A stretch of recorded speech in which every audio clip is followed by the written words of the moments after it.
senhores senadores, senhoras senadoras. Tá, obrigado. É até bom que esteja falando hoje aqui, com a presença do senador Tomás Correia, de Rondônia, sobre um tema que interessa a todos nós da Amazônia Ocidental e ao Brasil todo, que é sobre a rodovia federal, a BR-319, que liga a capital do Amazonas a Porto Alegre, a Porto Velho, em Rondônia. A BR-319 é a única ligação terrestre entre os dois maiores polos de desenvolvimento da Amazônia Ocidental. Os 877 quilômetros de extensão da rodovia conectam as cidades de Manaus, no estado do Amazonas, a Porto Velho, no estado de Rondônia, do senador Tomás. Além das duas capitais, a BR integrará, a partir de sua revitalização, os municípios de Tapauá, Canutama, Humaitá, Manicoré, Careiro, Castanho, Careiro da Várzea, Beruri, Borba, Manaquiri, todos diretamente interceptados pela rodovia.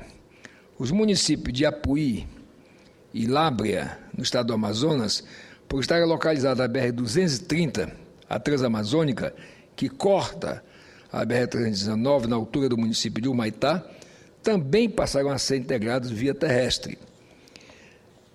Atualmente, e veja que esse atualmente aqui que eu estou me referindo, senador Tomás, é um dado de 2010, portanto, há 2 anos atrás. Atualmente a rodovia encontra-se trafegável nos trechos entre Manaus, e não mudou, só piorou, né? Só piorou. Encontra trafegável entre os trechos de Manaus, que é o quilômetro 0, e o quilômetro 215. Na outra extremidade da rodovia, o trecho trafegável vai de Humaitá, no Amazonas, até Porto Velho, em Rondônia. As obras nesses trechos tiveram inícios com a condição de que fossem atendidas todas as exigências ambientais impostas pelo IBAMA e pelos órgãos licenciadores estaduais e municipais. Condições definidas essa pelo termo de acordo e compromisso assinado entre o DENIT e o IBAMA. O chamado trecho do meio, entre o quilômetro 250 e o quilômetro 655, está em fase de atendimento das condicionantes ambientais para a emissão da licença prévia por meio da elaboração do EIA-RIMA, Estudo e Relatório de Impacto Ambiental. Pois bem, por que estaria eu aqui, senador do estado de Roraima, falando dessa rodovia? Primeiro, já teria condição de estar falando por ser um senador da Amazônia, também por ser um senador da República que se preocupa com a real integração e desenvolvimento das nossas regiões. Mas essa integração diz muito de perto, senador, ao meu estado de Roraima. Porque hoje, bem ou mal, Roraima está ligado pela rodovia BR-174 ao estado do Amazonas. Mas morre aí, não está ligado com o resto do Brasil, porque a 319 é intrafegável. Nós sofremos agora, estamos sofrendo ainda, tanto o Amazonas como Porto Velho, como Roraima, o fato da estiagem prolongada com a não trafegabilidade dos rios, especialmente o Madeira, que nos causa um transtorno muito grande. E é triste ver, eu aqui só folheando alguns dados, nos governos Lula e Dilma, essa estrada consumiu R$500 milhão. E aqui tem vários outros dados, inclusive, senador Tomás Correia, um requerimento meu, feito em 2010, em que eu requeri à Comissão de Relações Exteriores que fosse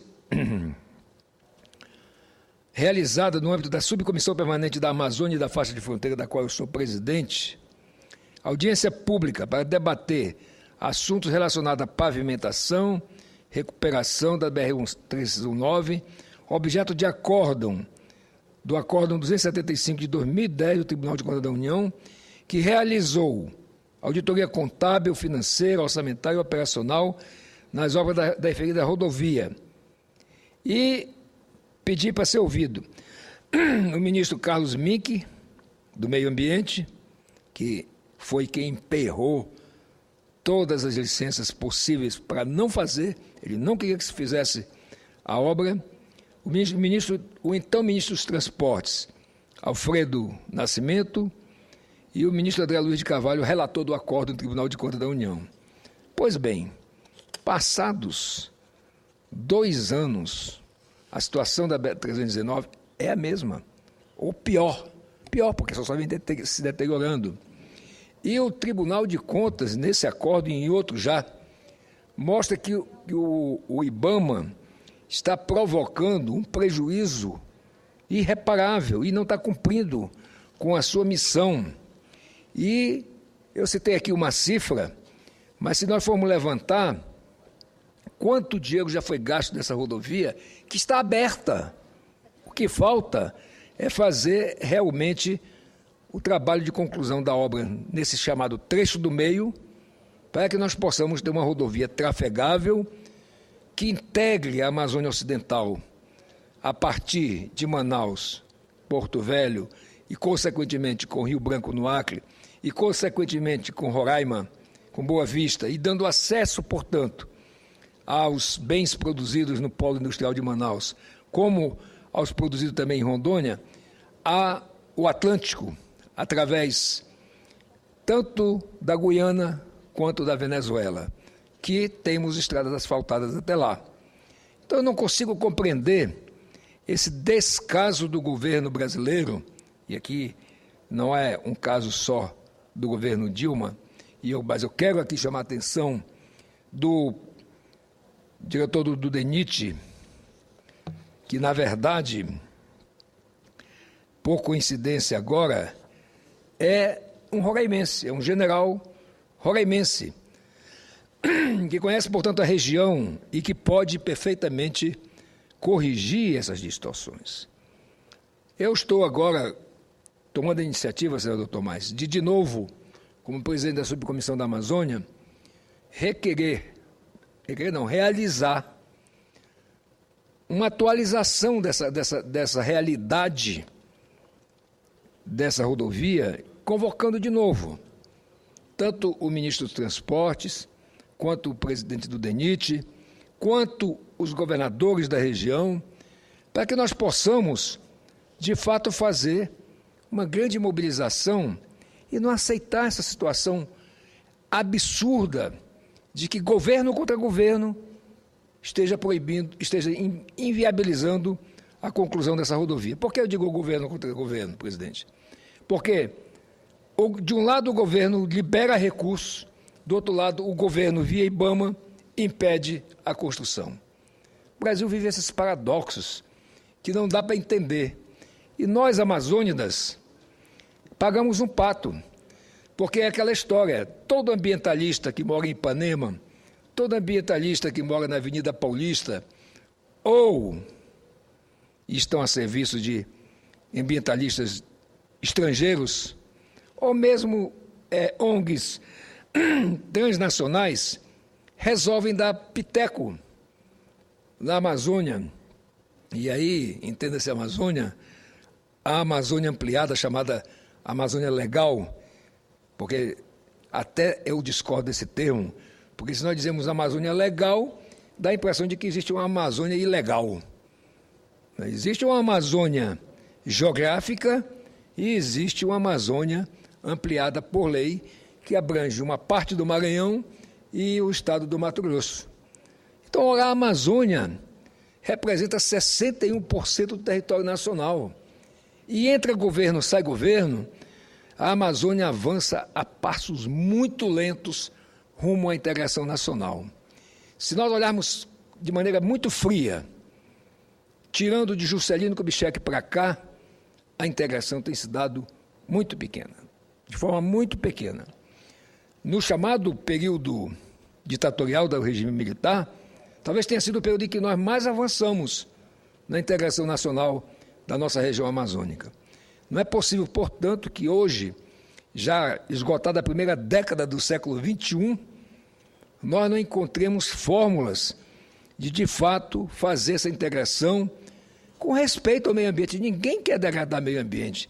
Ninguém é idiota na Amazônia de pensar que, diferentemente de outros locais que fizeram isso, que degradaram, devastaram o meio ambiente, a Amazônia não tem nem, digamos assim, 1/5 da sua área sequer mexida pelo homem, não digo nem devastada, porque os índios, quando derrubam uma mata para colocar uma roça, eles não estão devastando, não. Eles estão trabalhando para a sua própria sobrevivência. E assim, os não índios. Eu vi há poucos dias na televisão que o IBAMA e outros órgãos do governo iriam proibir o INCRA de fazer novos assentamentos, porque nos assentamentos do INCRA, do governo, portanto, estava havendo devastação. Ora, coloca o colono no meio da mata, antes exigiam que ele desmatasse 50% pelo menos, a utilizar no plantio de vários produtos, para que ele pudesse ter o título.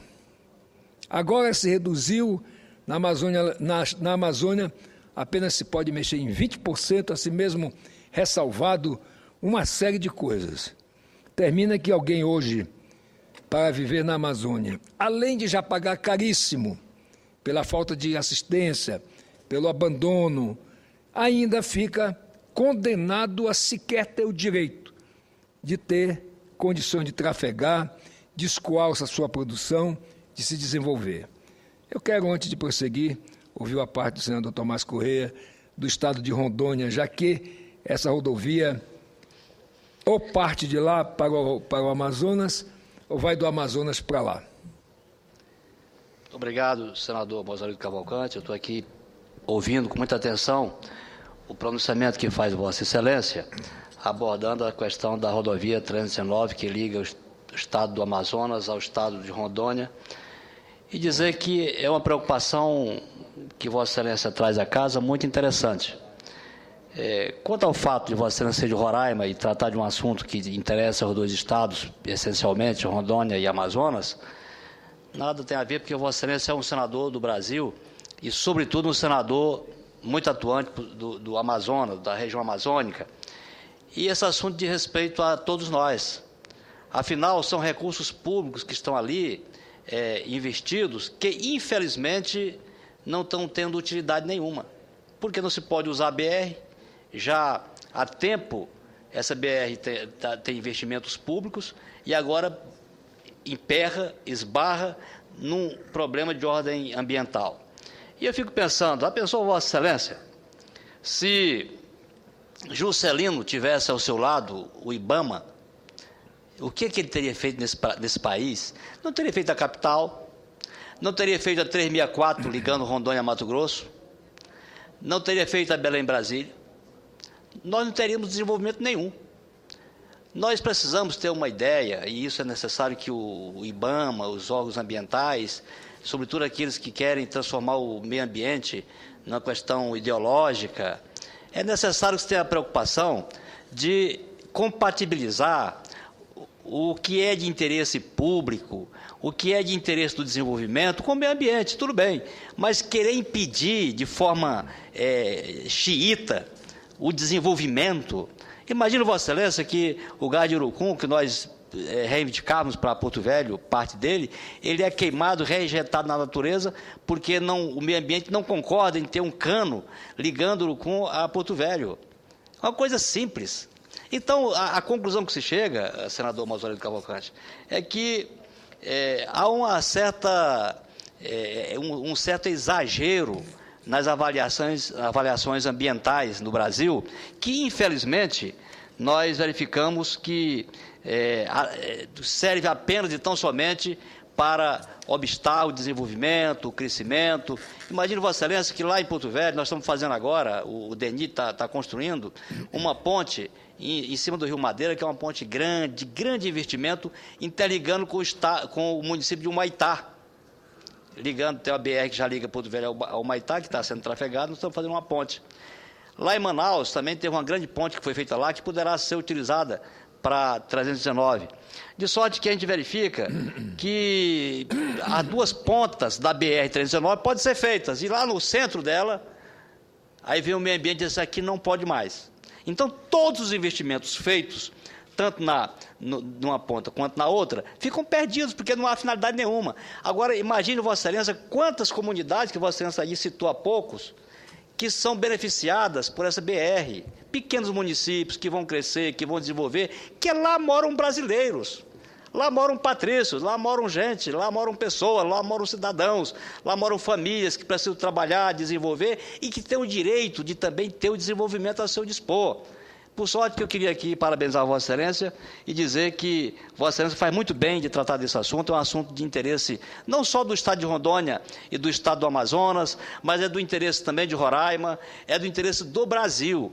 São recursos públicos que estão colocados lá que não estão tendo nenhuma utilidade. Portanto, Vossa Excelência está de parabéns e saúdo pelo belíssimo pronunciamento que faz.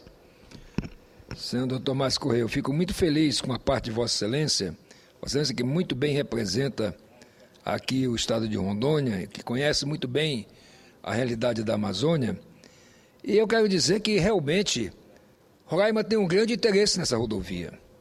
Essa rodovia é que vai de fato integrar Roraima com o Brasil, porque hoje, se alguém sai de Roraima, que se quiser ir por via terrestre, para algum lugar do Brasil, vai até Manaus. De Manaus para lá, ou ele vai via fluvial, ou ele vai via aérea.